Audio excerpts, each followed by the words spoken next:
आप देख रहे हैं डार्क फाइल्स। तो चलिए बढ़ते हैं आज की इस कहानी की ओर। बस की सबसे आखिरी वाली सीट पर मैं एक कोने में दुबक कर बैठा हुआ था, क्योंकि एक तो बस में लोग कम थे, ऊपर से मौसम ठंड का था।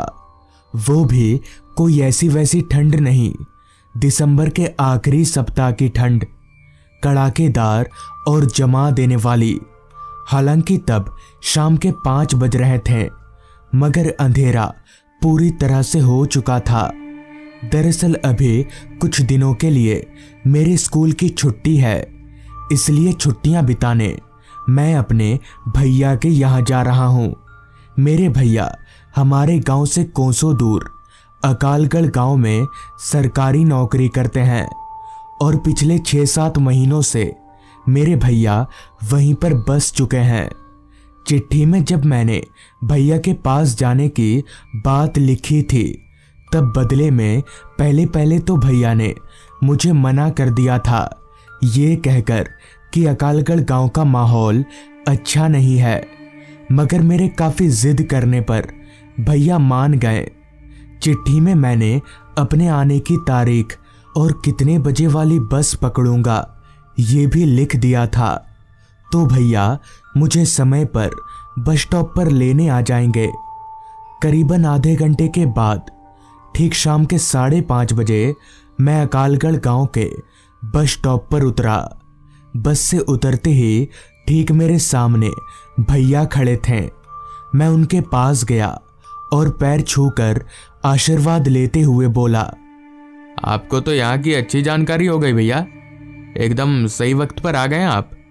इस पर भैया बोले, इसमें जानकारी वाली कौन सी बात है, सबको पता है ये बस इतने बजे ही आती है, चल अब घर। जिसके बाद वहां से साइकिल रिक्शा का सहारा लेकर हम लोग घर की तरफ आगे बढ़ने लगे। गांव का नाम था अकालगढ़, मगर चारों तरफ इतने जंगल झाड़ थे जैसे यहाँ कभी अकाल ही ना पड़ा हो। कुछ देर के बाद रिक्शा एक बड़े से घर के सामने रुकी। वो 2 मंजिला घर काफी बड़ा था और उस घर के आसपास दूसरा कोई घर नहीं था, सिर्फ जंगल था। खैर भैया ने रिक्शे वाले का भाड़ा मिटाया और हम लोग घर के अंदर आ गए। उस घर को चारों तरफ से निहारते हुए मैंने भैया से कहा, ये घर तो बहुत बड़ा है, आप यहाँ अकेले रहते हैं? तो भैया बोले, अकेले नहीं, एक नौकर है, मनोज भैया नाम है उनका, वो भी यहीं रहते हैं, शायद कोई सामान लाने गए होंगे बाहर। उस घर में सब कुछ था, सारी सुविधाएं थीं, सिर्फ एक को छोड़कर उस बड़े से घर में एक भी बाथरूम नहीं था। और जब मैंने इसका कारण भैया से पूछा तो उन्होंने कहा, देख ये जो घर है ना, वो यहीं के एक आदमी का था और यहाँ के लोगों का मानना है कि बाथरूम घर में नहीं बनाते हैं। चूंकि ये मान्यता हमारे गांव में भी कुछ कुछ जगहों पर थी, इसलिए मैं ज्यादा हैरान नहीं हुआ। तभी भैया ने कहा, तू टेंशन मत ले, घर के पीछे की तरफ चले जाना और अकेले जाने की कोई ज़रूरत नहीं है, मनोज भैया हैं, उनको लेकर जाना, वो कहीं दूर में खड़े रहेंगे। जिसके बाद हमने हाथ मुंह धोया। थोड़ी ही देर में मनोज भैया बाहर से कुछ सब्जियां वगैरह लेकर आए और खाना बनाने की तैयारी करने लगे। रात के तकरीबन 9 बजे तक खाना बनकर तैयार हो गया। मेरे सामने जब खाना परोसा गया तो मुझे समझ नहीं आ रहा था कि कहाँ से शुरुआत करूं, क्योंकि खाने में बहुत सारी चीज़ें थीं। फिर मैंने पेट भर के खाना खाया और खाना पीना हो जाने के बाद मैं और भैया एक ही कमरे में सो गए। चूंकि मैं एक लंबा चौड़ा सफ़र करके आया था, इसलिए थकान के मारे बहुत जल्द ही मेरी आंख लग गई। पता नहीं कितनी देर बाद, मगर जब मेरी आंख खुली तो मेरा पेट मुझे कुछ सही नहीं लग रहा था। पेट दर्द कर रहा था और हल्का होने की ज़रूरत महसूस हो रही थी।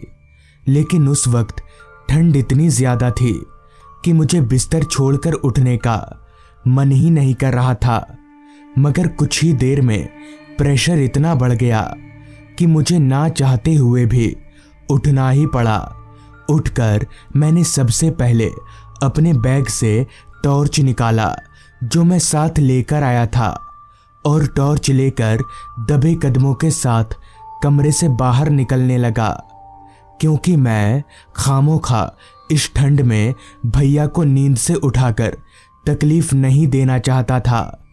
कमरे से बाहर निकलकर मैंने कुछ देर मन ही मन में सोचा, अभी अगर मनोज भैया को उठाने जाऊंगा तो वो उठकर ढेर सारे कपड़े टोपी वगैरह पहनेंगे, समय लगेगा। इससे अच्छा मैं अकेले ही चला जाता हूँ। वैसे भी घर के पीछे वाले जंगलों में ही तो जाना है। इतना सोचने के बाद ज्यादा वक्त ना लेते हुए मैं घर से बाहर निकलने लगा। तब शायद रात के 2 बज रहे थे। हालांकि जल्दबाजी में मैंने घड़ी नहीं देखा था, लेकिन बाहर का माहौल देखकर ऐसा ही कुछ लग रहा था। घर से बाहर निकलते ही मैं टॉर्च जलाकर पीछे की तरफ जाने लगा। जैसे जैसे मैं टॉर्च लेकर घर के पीछे की तरफ जा रहा था, वैसे वैसे जंगल और भी ज्यादा घना होता जा रहा था। ठंड का आलम तो ये था कि पानी के गिरते कतरे भी बर्फ बन जाएं। चलते वक्त मैं कांप रहा था। टॉर्च की रोशनी के सहारे अभी मैं आगे की तरफ जा ही रहा था कि तभी मेरे कानों में एक आवाज लगातार दस्तक देने लगी।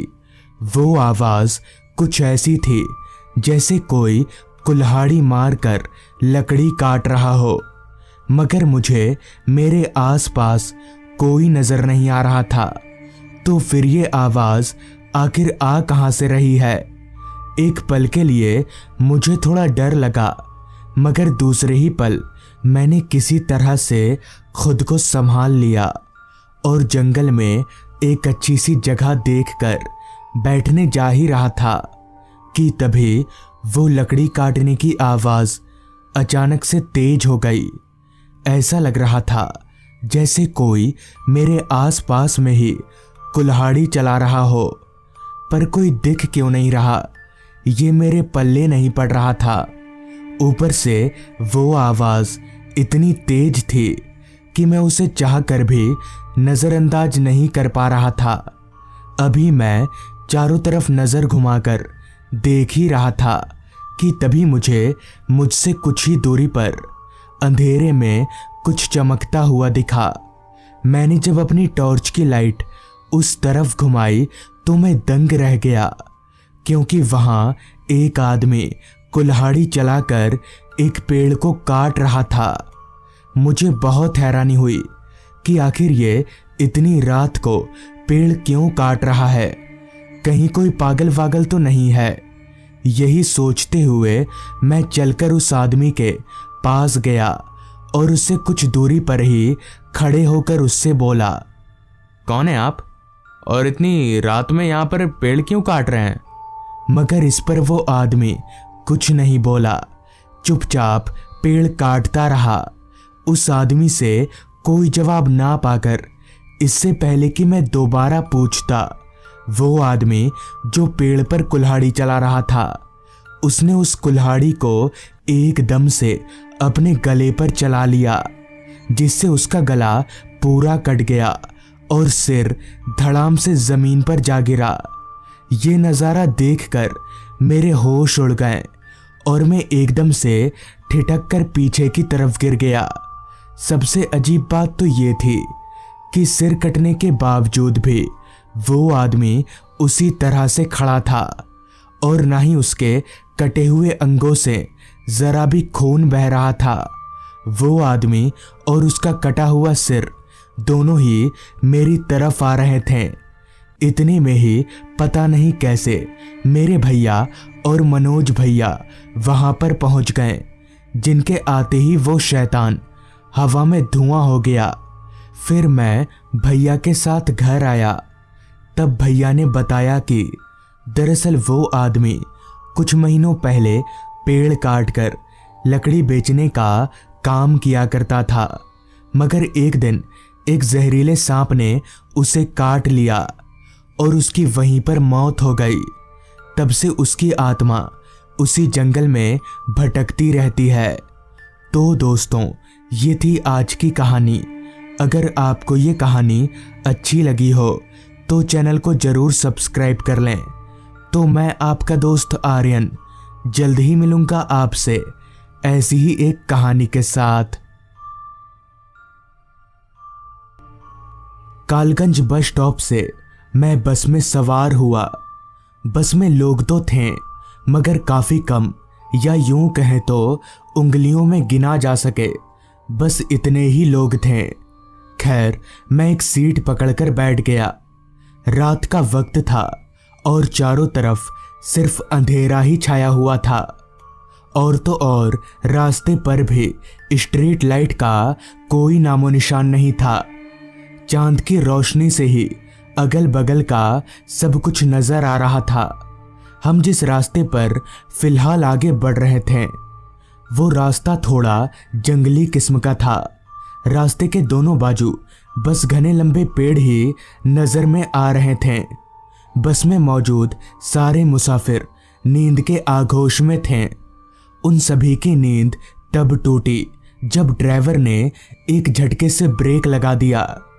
अचानक ब्रेक लगने से मैं तो कुछ हद तक संभल भी गया, मगर जो मुसाफिर सो रहे थे उनको संभलने का मौका ही नहीं मिला और कुछ तो नीचे ही गिर पड़े। जैसे तैसे धीरे धीरे सब होश में आए तो ड्राइवर पर चिल्लाने लगे। तभी ड्राइवर बोला, अरे मेरी कोई गलती नहीं है, सामने रोड पर देखो, अचानक इतना बड़ा पेड़ गिर जाएगा तो ब्रेक मारना ही पड़ेगा ना। ड्राइवर के कहने पर सब अपनी सीट पर से उठकर सामने की तरफ देखने लगे तो सच में रोड के बीचों बीच एक बहुत ही बड़ा जंगली पेड़ गिरा हुआ था। उस पेड़ को देखकर एक मुसाफिर ने कहा, हम 5-6 लोग तो हैं, चलो मिलकर हटा देंगे पेड़ को रास्ते से। उस आदमी की बात सबको ठीक लगी, लिहाजा हम सभी बस से उतरकर उस पेड़ को हटाने की कोशिश करने लगे। मगर वो पेड़ इतना भारी और बड़ा था कि हम सब लोग मिलकर भी उस पेड़ को हटाना तो दूर हिला भी नहीं सके। जब बहुत कोशिशों के बाद भी वो पेड़ नहीं हिला तो एक दूसरे आदमी ने कहा, देखो ये पेड़ तो हिलने वाला नहीं है ड्राइवर साहब, एक दूसरा रास्ता है ना, वो जंगलों वाला। ये सुनकर ड्राइवर बोला, दिमाग ठिकाने पर तो है आपका, उस रास्ते पर इस वक्त अगर जाएंगे तो कोई जिंदा नहीं बच पाएगा। इस पर मैंने कहा, क्यों, क्या उस रास्ते पर जो हमें मार डालेगा? तो ड्राइवर बोला, वो रास्ता शापित है, शापित, भूत भटकते उस रास्ते पर, नहीं जा सकते उधर से। इस पर सारे मुसाफिर ड्राइवर के ऊपर एक अपना गुस्सा झाड़ने लगे और बोले, तो अब यहाँ पर क्या करेंगे हम लोग, चुपचाप चलो वरना ठीक नहीं होगा। ड्राइवर बेचारा अकेला आदमी था। डरा धमका कर सारे मुसाफिरों ने उसे उस रास्ते पर चलने के लिए राजी करवा ही लिया। खैर, हम सभी वापस बस में आकर बैठ गए और ड्राइवर ने बस को पीछे की ओर मोड़ लिया। मुझे कहीं ना कहीं थोड़ी घबराहट तो हो रही थी क्योंकि मेरे साथ ये सब पहली बार हो रहा था, लेकिन मेरे पास दूसरा कोई चारा नहीं था। कुछ देर के बाद ड्राइवर ने बस को उस रास्ते से अलग एक दूसरे रास्ते की ओर मोड़ लिया। उस रास्ते का जैसा नाम था जंगली रास्ता, असल में बिल्कुल वैसा ही था वो रास्ता। ऐसा लग रहा था जैसे हम रास्ते पर ना चलकर किसी जंगल में चल रहे हों, और जंगल होने की वजह से चांद की रोशनी भी सही से उस रास्ते पर पहुंच नहीं पा रही थी।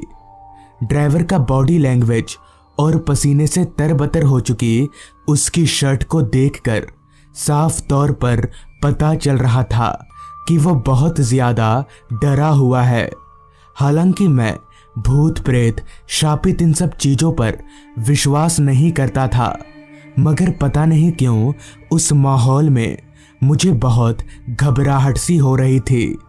हमारी बस एक ही धुन में चली जा रही थी। बस में सवार सारे लोग धीरे धीरे वापस नींद के आगोश में जा रहे थे। मुझे भी धीरे धीरे अब नींद आने लगी थी, मगर मैं ये सोचकर सो नहीं रहा था कि अगर कुछ होगा तो देखूंगा। मगर खिड़की से बाहर देखते देखते नींद ने कब मुझे अपने आगोश में ले लिया पता ही नहीं चला। पता नहीं कितनी देर बाद, मगर जब मेरी आंख खुली तो बस वापस एक झटके के साथ रुकी हुई थी। बस में बहुत शोर हो रहा था क्योंकि बस का ड्राइवर अपनी जगह पर था ही नहीं। मतलब ये कि बस का ड्राइवर गायब था। तभी एक आदमी ने कहा, अरे यार, ड्राइवर कहाँ चला गया यार, चलो बाहर निकल कर देखते हैं। इस पर दूसरे आदमी ने कहा, हाँ हाँ चलो जल्दी, कहाँ चला गया ड्राइवर। जिसके बाद हम सारे लोग बस से नीचे उतरे। हम सिर्फ 4 या 5 लोग ही रहे होंगे और वो जंगल बहुत घना था। हमें कुछ समझ नहीं आ रहा था कि अब इस ड्राइवर को कहाँ और कैसे ढूंढे। अभी हम लोग ये सोच ही रहे थे कि तभी हमें ड्राइवर के चीखने की आवाज़ सुनाई पड़ी। चीखने की आवाज़ जंगल के कहीं अंदर से आ रही थी। तभी मैंने कहा, अरे चलो जल्दी, लगता है ड्राइवर किसी मुसीबत में है। इतना कहकर हम सारे लोग आवाज़ की ओर भागे। भागते भागते हम जंगलों के अंदर पहुंच गए, मगर तब भी ड्राइवर के चीखने की आवाज़ आ ही रही थी। लिहाजा हम लोग आवाज़ की ओर भागते रहे। जंगल में पूरा अंधेरा छाया हुआ था, लिहाजा हम सब ने अपने अपने फ़ोन की फ्लैशलाइट जला ली और आवाज़ की तरफ आगे बढ़ते रहें। कुछ देर उस आवाज़ का पीछा करके हम जंगलों के बीचों बीच एक छोटे से घर के पास पहुँचे। मैं अभी उस घर की तरफ जा ही रहा था कि तभी पीछे से एक आदमी ने मुझे टोकते हुए कहा, रुको, ऐसे इस घर के अंदर जाना ठीक होगा? इससे पहले कि मैं उस आदमी को इस बात का कोई जवाब दे पाता, घर के अंदर से फिर एक बार ड्राइवर की चीख सुनाई पड़ी। मुझे उस आदमी को जवाब देना ज़रूरी नहीं लगा, इसलिए मैं बिना कुछ बोले ही उस घर के टूटे हुए दरवाजे को सरकाकर अंदर घुस गया। मेरे साथ ही साथ 2 और लोग अंदर आए। वो घर बाहर से जितना छोटा लग रहा था, अंदर से उतना ही बड़ा था। इसलिए हम सब लोग आपस में अलग अलग होकर ड्राइवर को ढूंढने लगे, मगर ड्राइवर हमें कहीं पर भी नज़र नहीं आ रहा था। कुछ देर तक ढूंढते रहने के बाद ड्राइवर हमें उस घर के एक कोने में बेहोशी की हालत में मिला। हम लोगों ने मिलकर किसी तरह से ड्राइवर को होश में लाया और पूछा, तुम यहाँ पर कैसे आ गए? इस पर ड्राइवर बोला, पता नहीं, एक औरत ने बस रुकवाया था।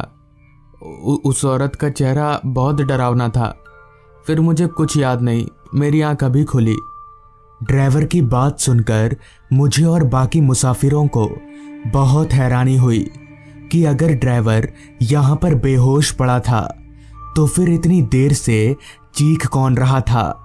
हमें वहाँ पर ज़्यादा देर तक रुकना ठीक नहीं लगा, लिहाजा हम लोग ड्राइवर को लेकर वापस बस में आ गए और उस रास्ते से बाहर निकल गए। अब पता नहीं ड्राइवर सच बोल रहा था या झूठ, मगर एक बात तो पक्की है कि उस रास्ते पर कुछ अजीब तो था, वरना ड्राइवर बेहोशी की हालत में उस घर में कैसे पहुंचता। और अगर वो तब से बेहोश था तो फिर चीखने की आवाज़ किसकी थी। बहुत से लोगों का कहना है कि उस रास्ते पर एक औरत की आत्मा भटकती रहती है, जिसे देखते ही लोग बेहोश हो जाते हैं और उस घर में पहुंच जाते हैं। हालांकि वो औरत की आत्मा किसी को भी नुकसान नहीं पहुंचाती। उस दिन के बाद से रात तो क्या, मैं दिन के वक्त भी उस रास्ते पर नहीं जाता और अब मैं पूरी तरह से भूत प्रेत आत्माओं पर विश्वास करने लगा हूँ। तो दोस्तों, ये थी आज की कहानी। अगर आपको ये कहानी पसंद आई हो तो चैनल को ज़रूर सब्सक्राइब कर लें। तो मैं आपका दोस्त आर्यन जल्द ही मिलूँगा आपसे ऐसी ही एक कहानी के साथ।